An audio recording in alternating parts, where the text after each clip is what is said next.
Hello, my name is Joe Bender, and I am a graduate student in the Adapted Physical Education Teaching Program at the University of Wisconsin-La Crosse. The goal of this video is to assist general and adapted physical educators and special education teachers to develop and implement community-based adaptive physical education for secondary level students with disabilities who are in special education transition programs.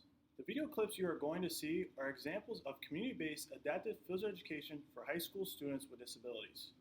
Research has shown persons with disabilities' physical activity levels are less than their typically developing peers. Murphy and Carbone explain there is a common misunderstanding that persons with disabilities are more prone to trauma and should be advised to avoid moderate to vigorous physical activity and sport-related activities because of the risk of injury. Teachers can create a positive educational environment that will facilitate learning by understanding student-specific disabilities and the characteristics associated with those disabilities. A goal of adaptive physical education should be to develop lifelong physical activity habits. The skills students learn in community-based adaptive physical education can be transferred into other life settings to help them participate in physical activity using community resources. Also, Murphy and Carbone state the physical activity opportunities for persons with disabilities are lower than their typically developing peers. Persons with disabilities aren't participating in fitness and activity programs as much as persons without disabilities. Developing and implementing community-based adaptive physical education can increase physical activity for students with disabilities. The instructional video is divided into three sections. Section 1 presents an introduction and justification for community-based adaptive physical education. In this section, I will review the need for physical education and specifically community-based programs at the secondary level for students with disabilities, including guidance documents from Society of Health and Physical Educators in America. I will also review an important letter of clarification regarding secondary level physical education for students with disabilities from the United States Department of Education Office of Special Education and Rehabilitative Services. Finally, I will discuss why physical education must be on the student's individualized education plan or IEP even during their secondary level special education transition programs. Section 2 presents factors to consider when developing and implementing community-based adaptive physical education units, specifically staff members, community facilities and resources, equipment, transportation, and medical considerations. The final section presents several examples of community-based adaptive physical education units. For each unit, I will explain sample of IEP goals, assessment rubrics, and IEP goal progress monitoring. This section will also include examples of resources that could be used in community-based adaptive physical education units. These examples include fitness clubs, aquatics, outdoor pursuits at local parks and hiking areas, recreational physical activity games, and sports. Also, throughout this video, I will interview adaptive physical education and special education teachers who are implementing community-based adaptive physical education, parents of students in these programs or have gone through the program, and adolescents who are in community-based adaptive physical education. Let's get started. The Individuals with Disability Education Act, IDEA, includes physical education as a required component of special education for students ages 3 to 21. Physical education is a part of a free appropriate public education in the least restrictive environment. The law states, the state must ensure that public agencies in the state comply with the following. Physical education services, specially designed if necessary, must be made available to every child with a disability receiving FAPE, unless the public agency enrolls children without disabilities and does not provide physical education to children without disabilities in the same grades. Regular physical education. Each child with a disability must be afforded the opportunity to participate in the regular physical education program available to non-disabled children unless the child is enrolled full-time in a separate facility or the child needs specially designed physical education as prescribed in the child's IEP. The public agency responsible for the education of a child with a disability who is enrolled in a separate facility must ensure that the child receives appropriate physical education services in compliance with this section. IDEA defines physical education as instruction in physical fitness, motor fitness, fundamental motor skills and patterns, and skills in aquatics, dance, and individual and group games and sports, including intramural and lifetime sports. All this content is important for high school age students with disabilities as they progress towards adult independent living. The Society of Health and Physical Educators has provided guidance on the physical education requirements subject for teachers and parents in a document entitled Answering Frequently Asked Questions About Adapted Physical Education. Specifically, question number 13 in the guidance document addresses what role does adapted physical education play in the transition process? Shape America states, as of 2004, IDEA defines transition services as a set of activities for a child with a disability that is designed to be within a results oriented process that is focused on improving the academic and functional achievement of the child with a disability to facilitate the child's movement from school to post school activities. During the transition process, it is prevalent that the student does receive their direct service of physical education. For that reason alone, it is necessary for their physical education teacher to advocate for incorporating goals linked to adapted physical education into the student's transition plan. The student's IEP needs to replicate the impact that skills learned through their student's physical education curriculum on their transition into life after high school. For example, muscular strength and endurance, flexibility and balance are all essential skills for many students who are in vocational education that require them to lift items, climbing up and down stairs and ladders needed for independent living. General and/or adapted physical educators should be included in the students' transition plans so they can continue across a lifespan by fulfilling and maintaining a health-enhancing active lifestyle by using their local community-based recreational facilities and resources. In IDEA, it is stated in the law's definition of transition, including community participation, community experiences, and post-school adult living, that upon entering the age for transition services who qualify for special education, students need to be asked or surveyed what their preferred leisure, recreation, sports activities, and after-school programs that interest them the most. To further highlight the importance of being involved in the community to prepare students for independent living and a health-enhancing physical activity, Shape America authored a guidance document entitled Providing Community-Based PE Services for Students with Disabilities in Special Education Transition Programs. This document reiterates that IDEA requires school and other agencies to develop transition services for secondary level students enrolled in special education beginning at age 16, earlier if appropriate, and continuing until they graduate from high school or leave the education system. Often, as part of those transition services, students participate in community-based activities such as job training and life skills training outside of the school building. When students leave the school building to take part in transition services, they often miss physical education classes, among other classes, and physical education is not always among the community-based services that students receive.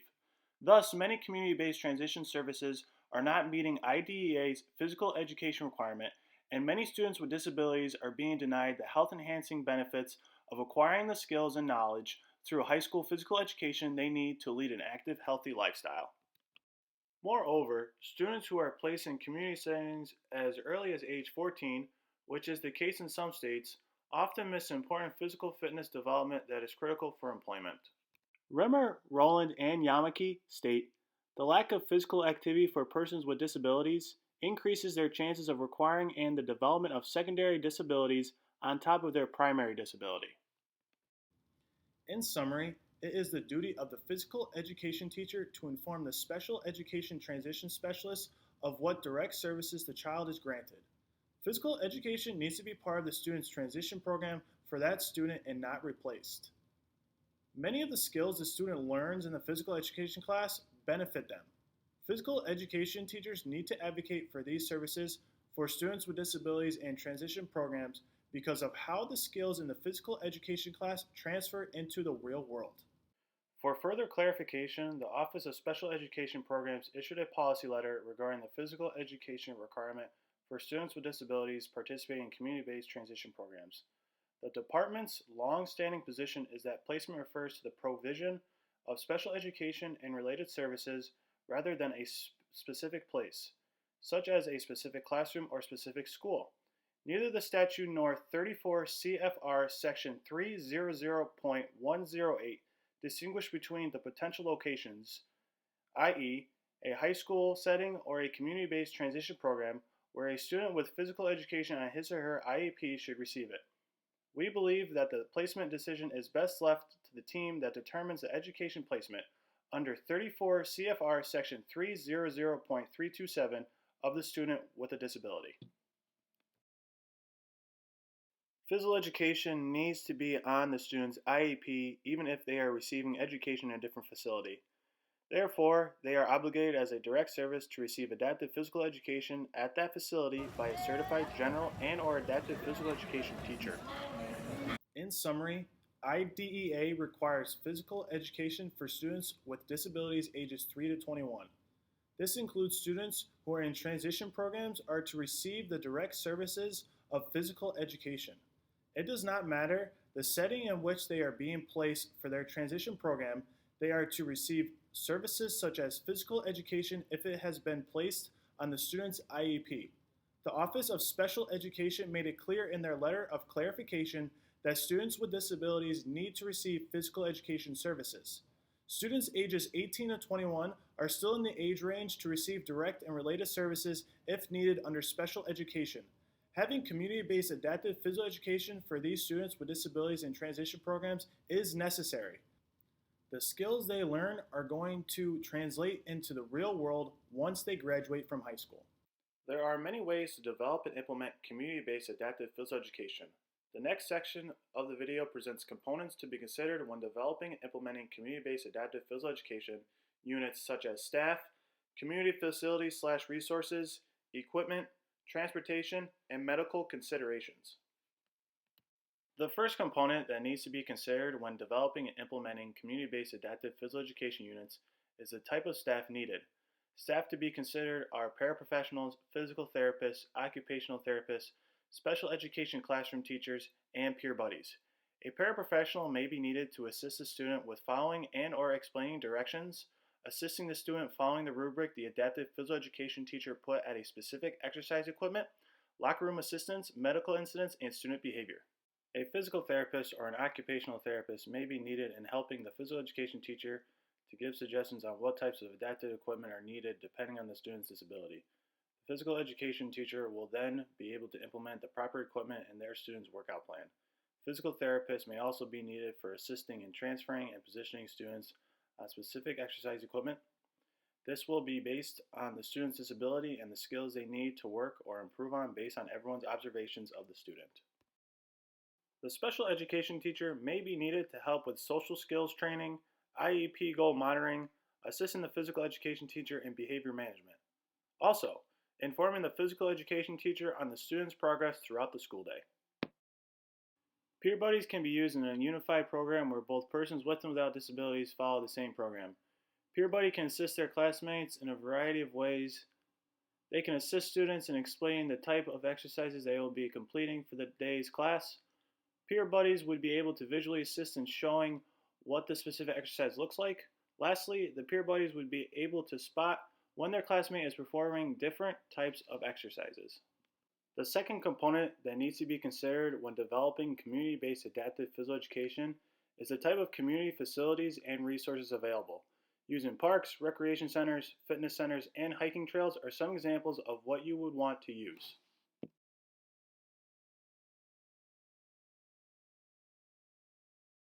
When we were created in 2010, we were based out of a little tiny meeting room at the Village Hall in Holman, and we weren't even really collaborating with the YMCA quite yet.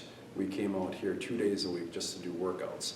So before the program was actually started, we made sure that we came here and said, hey, do you mind if we bring a group of 18 and 21-year-olds with special needs twice a week for some wellness activities?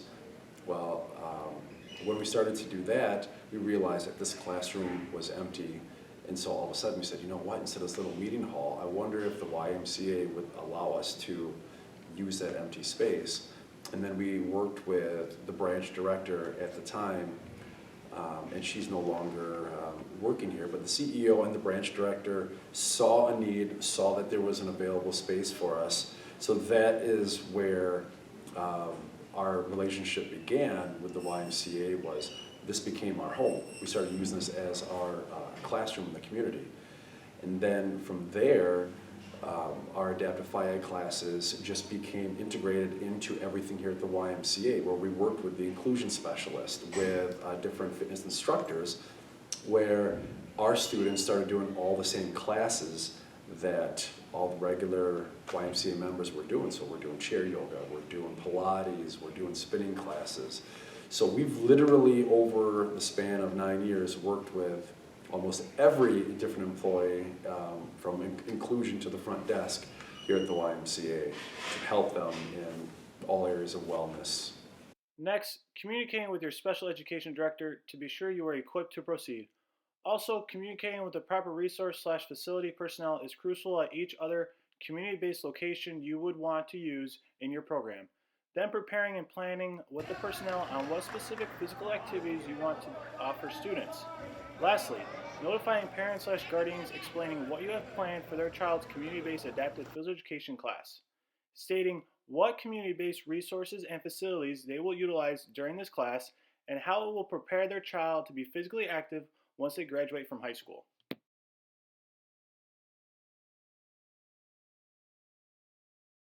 Day to day, we try to work with each of the directors of the different areas if we need access. They've kind of given us free rein to what we want to do and how we want to use it.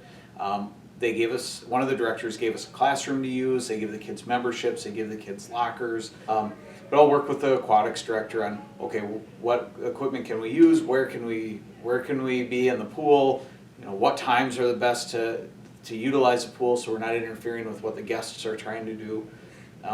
We'll work with some of the fitness instructors. If sometimes they have free time, they will volunteer to teach some of our classes, or to teach a special unit on like Pilates or Zumba or spinning, and sometimes they'll do that. Other times I'll meet with the instructors ahead of time before we sign up for one of the classes or before we attend one of the actual scheduled classes. Just be like, okay, here's our needs, here's kind of where we're at, what do you think, is this a good fit for us? And they've been really good about letting us in, and it's not really letting us in because we're members, and I think that just having that communication ahead of time on where we're at and what we're doing in there and why we're in there, I think helps a ton, and they've been really supportive of that. So just communicating ahead of time with the instructors when we're going to enter a scheduled class with other members is really helpful. The third component you must consider is the equipment needed. The specific types of equipment you will be using are going to help your students perform and be more successful with completing the various amounts of physical activities they will be participating in. Collaborating with your students' physical therapists and occupational therapists to determine what specific equipment each one of your students needs. Questions the general and adapted physical education teacher want to ask themselves are you going to be using your own equipment? If not, does the community-based resources and facilities have the proper assistive equipment for each student? If not, are you going to need to fundraise for specific equipment you do not currently have? And which types of assistive equipment do you need for your students in this program? This depends on your equipment inventory you have at your school. A specific type of technology equipment you would want to be using is an iPad and having your students follow the exercises on the application called Exercise Buddy. Exercise Buddy is an application you can use to assist independent behavior and physical activity for your students who have autism spectrum disorder. This application has 5 evidence-based practices that could be used in physical education. Social narratives are used for daily routine schedules to promote consistency and to prepare the student for what is going to happen throughout their workout. Visual supports to show the student what the exercise is and how they should perform the exercise. Video modeling is to show the students someone else performing the exercise and how it is supposed to look. Lastly, technology-aided instruction and intervention to monitor progress on specific exercises and workout plans of your students. The fourth component you must consider is the type of transportation needed. The specific things you will need to determine is the type of related adaptive equipment you need on your transportation vehicle. Some examples including using school vans or school buses to transport you, your students, and staff from location to location. Another example is public transportation.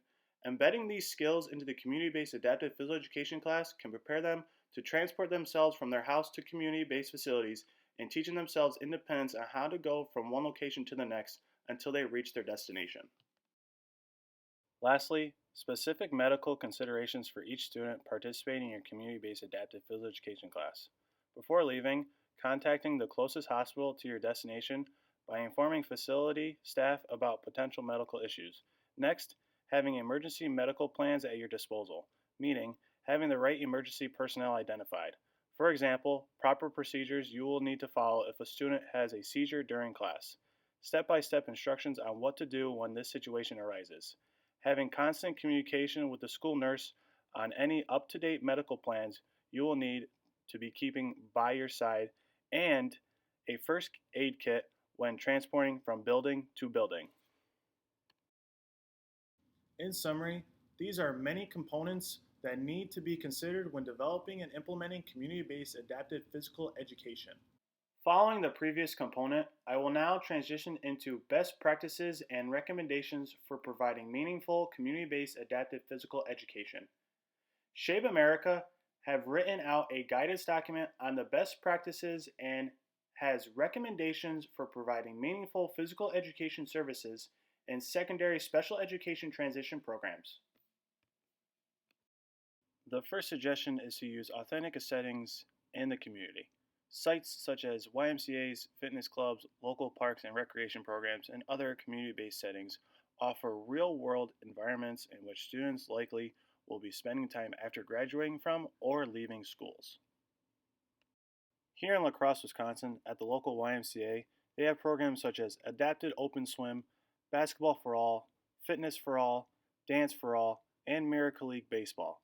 The La Crosse Trails is a community-based resource where outings occur for both persons with and without disabilities to be physically active, participating in walking, jogging, running, snowshoeing, cross-country skiing, and riding their bike. Hickson Trails is a community-based resource where events are planned for both persons with and without disabilities to go hiking on trails and to be one with nature here in La Crosse, Wisconsin. These local programs and outings assist individuals with disabilities in specific activities they may enjoy. Plus, many more programs and outings where both adolescents with and without disabilities to play together in one program. Second, include parents and other family members early and often in the transition planning process, especially regarding lifelong physical activity. Parents often are the primary source, for example, financial and transportation, for students with disabilities in transition programs, and as such, they are a major impact on students' physical activity participation after school-based transitioning has ended. It's important to involve parents in the process by sharing information with them at IEP meetings regarding the shift from structured physical education to community-based physical activity. As the adaptive physical education teacher, you could be asking your students' parents what their family does for daily physical activity. You would record these activities down and implement skills associated with the physical activities into your students' individualized education plan because this will help with your students' skills correlated with the activity they are most likely going to do outside of school. If your students' parents tell you they go on weekly hikes, you should be working on skills correlated with hiking, such as cardiovascular endurance, what to bring on a hike, what clothes should you wear on a hike, what kind of equipment should we bring on a hike, how much water should you pack, etc.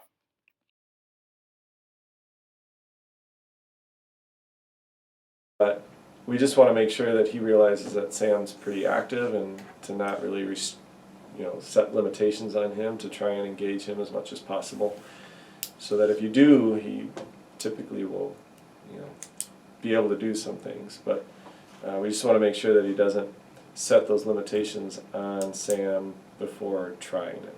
Telling the adaptive PE teacher what he was already doing, and then there is a good communication back to letting us know what he's doing in class as well. So.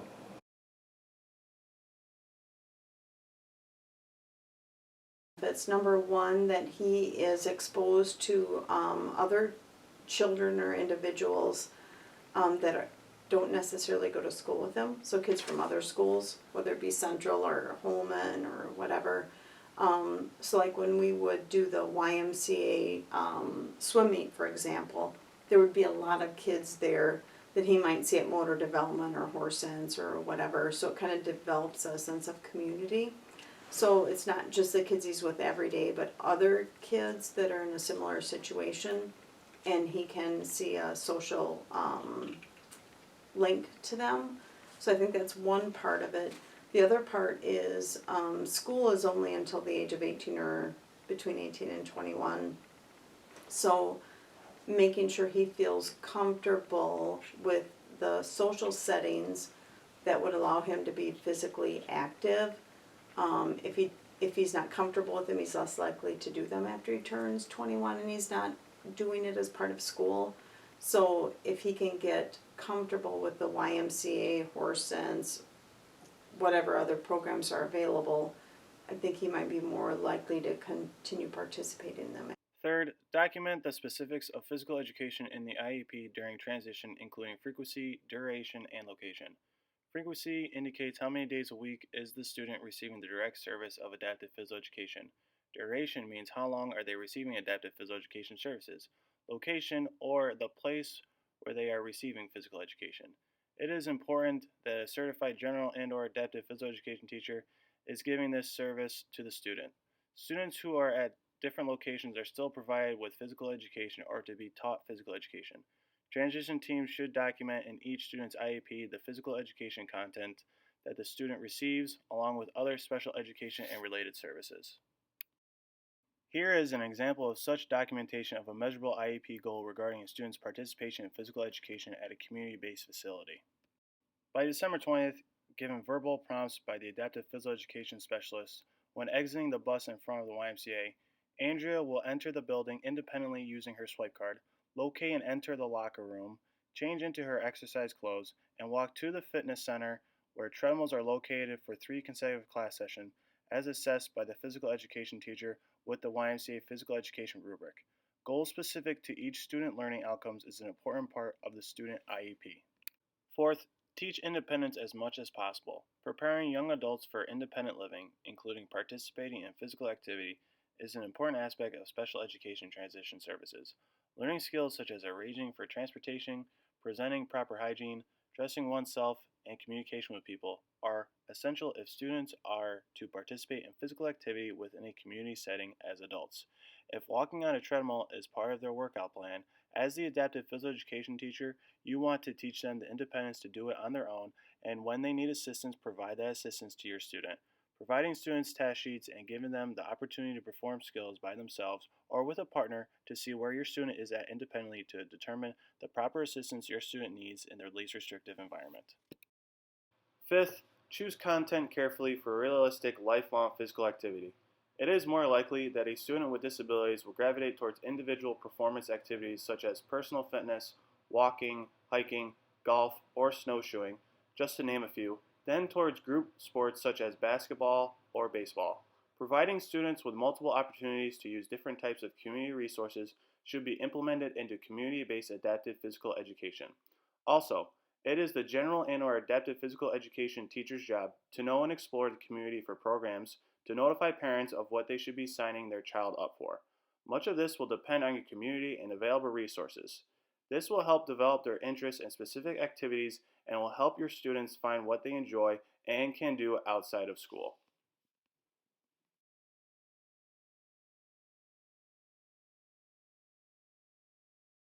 The biggest thing that I see with students with disabilities that's a big advantage is just the social cues that they learn from going into the community and going, like, my classes, I'll take them to the YMCA, or we'll go to a place where we rent their swimming pool from, or we'll go like the bowling alley and those sorts of areas. And so just learning those social cues of, like at the bowling alley, asking for their shoe size and that sort of stuff, and some of that etiquette that you need to have for to go in the locker room and that sort of stuff. So social skills are a really big one, and then just having a basic knowledge of what's out in the community for them to use. I mean, that's always a big thing. 'Cause a lot of people don't even realize that these sorts of things are out there for them to use. So I think those are the two main things that I see anyway.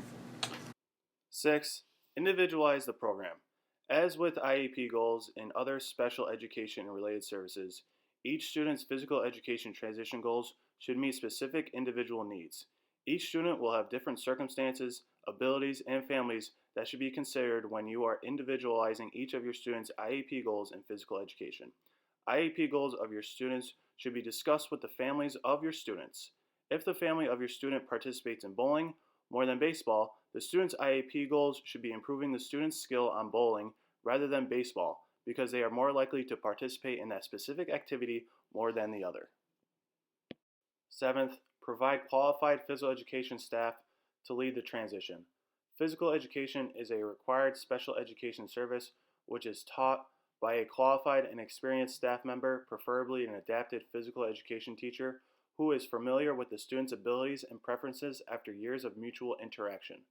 This could be part of the adapted physical education caseload for their school district.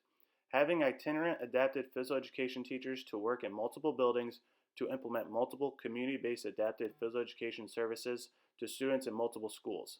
Lastly, general physical education teachers can assist the adapted physical education teacher or vice versa in a unified or inclusion class. The general and adaptive physical education teacher would be co-teaching or team teach that specific class. Eighth, include related community agencies and staff in transition-based physical education. In addition to working with the staff members from physical activities sites such as YMCAs and other community facilities, adaptive physical education teachers who lead students' transition-based physical education services should involve adaptive physical education activity professionals and staff members from public health, social services, job training, and other agencies who will be involved with students after they leave the education system. For example, a YMCA inclusion specialist explains the ways persons with and without disabilities can take the same exercise classes with specific accommodations for every individual. This is key for success for you, your students, and specific staff members in your community-based adaptive physical education class. Ninth, implement an environmental approach to planning physical education during transition. An environmental approach to planning begins with determining goals and objectives for the critical skills that students will need to have to succeed in environments outside of school. Goals should reflect student needs, student, family, and peer interests, available facilities and programs, supports needed, and the time they have available for physical activity. Specific goals related to community-based adaptive physical education should be, by May 2019, following verbal and visual instructions, Ben will perform 3 sets of 10 repetitions at 40 pounds on the leg press machine 4 out of 5 times correctly, sitting in the machine, unlocking the lock bars, bringing legs into 90 degrees, pushing them back out to almost straight, and putting the lock bars back down when completed as measured by the adapted physical education teacher. Another one could be, by June 2019, following verbal and visual instruction, Jake will perform the front crawl 4 widths of the pool but pushing off the wall. Body is prone in the water with belly facing the floor of the pool. Legs straight behind and face in the water. Moves arms in a circular motion, starting at his hips, moving one at a time in a circle, above his head with cupped hands. Fingers entering water above his head and pulling hand back to his hip while the other hand starts its circle. Flutter kicks from his hips, keeping toes pointed, and uses rhythmic breathing technique as measured by the adapted physical education teacher. Lastly, collaborate with others to include nutrition education as part of a healthy, active lifestyle. Nutrition and health education curricula led by a certified health education teacher or registered dietitian should form an important component of students' transition plans to ensure that they are prepared with the skills and knowledge necessary to maintain and enhance wellness. Parents and our guardians must be involved during this process to ensure they understand the goals and plan of action for their child's physical activity needs. In summary, following these steps to develop and implement community-based adapted physical education is vital for your transitional age students. The skill improvements from the students' community-based adapted physical education class will help better prepare them to use community-based resources for moderate to vigorous physical activity once they graduate from high school. Rimmer, Riley, Wang, Raworth, and Jerkowski state, in Healthy People 2010 report, the report stated that 56% of adults with disabilities don't engage in any leisure time physical activity compared to the 36% of adults who don't have a disability of any kind. More than half of the population of persons with disabilities do not participate in leisure time physical activity is a number that needs to be decreased immediately. Next, to help you further develop and implement community-based adapted physical education in your school, you will be seeing different community-based facilities and resources you could use in your adapted physical education classes with your students. The first community-based resource you could use are hiking trails. Here in La Crosse, Wisconsin, we have a resource called Hickson Trails. Hickson Trails has hiking trails you can walk through and venture out in the forest. As a teacher, you can be making daily goals or objectives on how far you and your class should be hiking during the time you have class. This could be in minutes or miles depending on your students and how much time you have. An activity you could be doing is geocaching. Geocaching is an outdoor physical activity that you and your students use a mobile device and other necessary navigational devices such as a compass. The object of the activity is to find objects called geocaches or caches at different locations throughout the area marked by people who have placed them.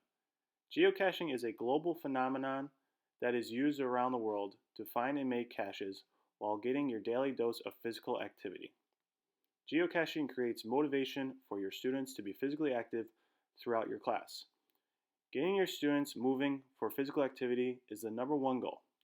What's giving them the motivation is finding caches along the way of being active. The more active your class is going to be, the more caches they will be finding throughout your class.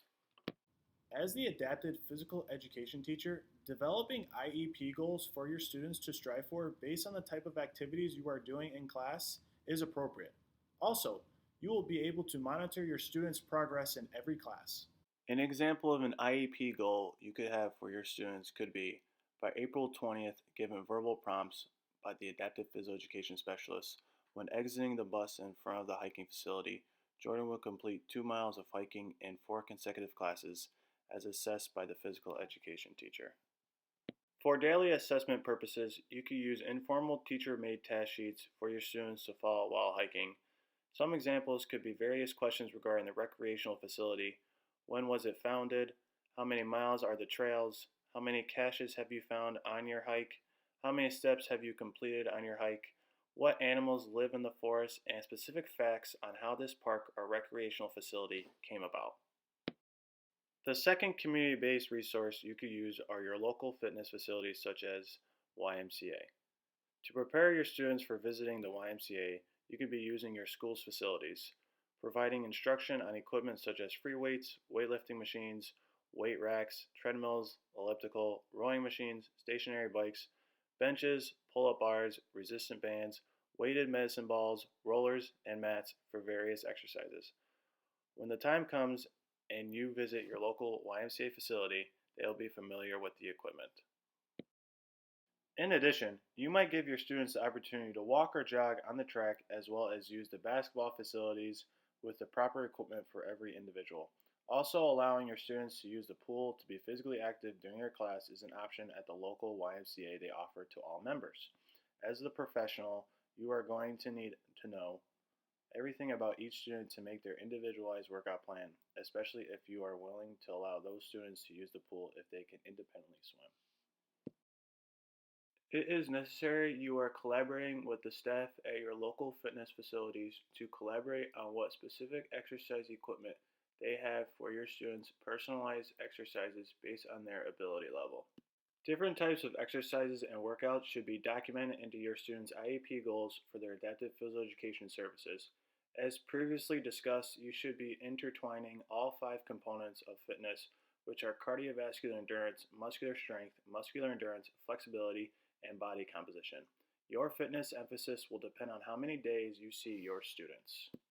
Specific task sheets such as the workout plan of each exercise and exercise equipment should be made in correlation with their specific individualized education program goals in your physical education class.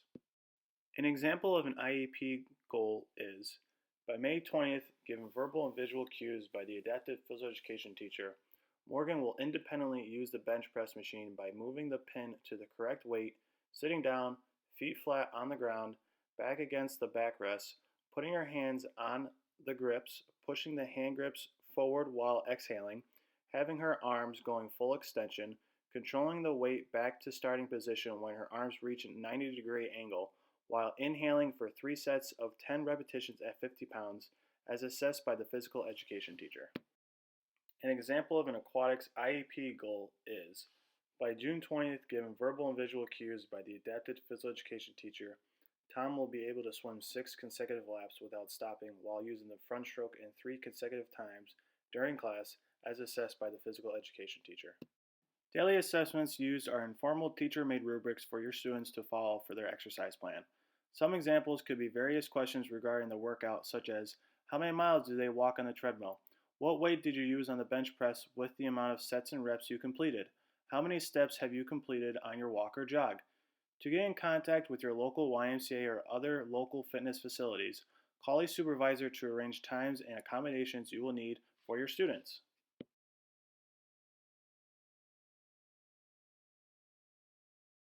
Our biggest push right now in our community-based program is our fitness.